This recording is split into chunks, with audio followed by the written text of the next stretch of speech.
स्पगोल का छिलका psyllium husk एक इंतहाई मुफीद और मशहूर कुदरती रेशा फाइबर है जो आम तौर पर पेट और हाजमे के मसाइल के लिए इस्तेमाल किया जाता है।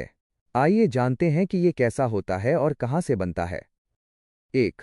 स्पगोल का छिलका कैसा होता है। शक्ल सूरत। ये बिल्कुल बारीक, हल्के वजन के सफ़ेद या हल्के मिटियाले रंग के छिलके फ्लेक्स होते हैं। साख्त। अगर आप उसे हाथ में लें तो ये कागज़ के बारीक चोरे की तरह लगता है।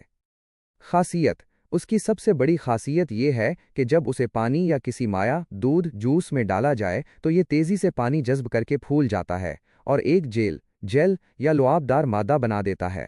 उसका अपना कोई ख़ास जायका नहीं होता। 2. ये कहाँ से बनता है। स्पगोल का छिलका एक पौधे के बीजों से हासिल होता है। पौधा। इस पौधे का साइंसी नाम प्लांटागो ओवाटा है, जिसे उर्दू और हिंदी में आमतौर पर स्पगोल का पौधा कहा जाता है।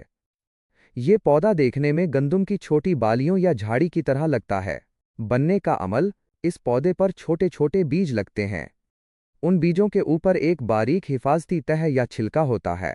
जब फसल पक जाती है तो बीजों को अलग कर लिया जाता है और फिर मशीनों के जरिए उन बीजों के ऊपर से छिलका हस्क उतार लिया जाता है।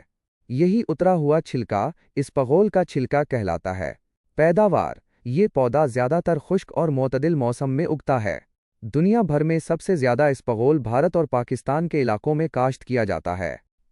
एक ज़रूरी बात, क्योंकि ये पानी को बहुत तेज़ी से चूसता है, इसलिए जब भी स्पगोल का छिलका इस्तेमाल करें तो उसके बाद पानी का इस्तेमाल ज़्यादा से ज़्यादा करें ताकि ये पेट में जाकर फ़ायदा पहुंचाए।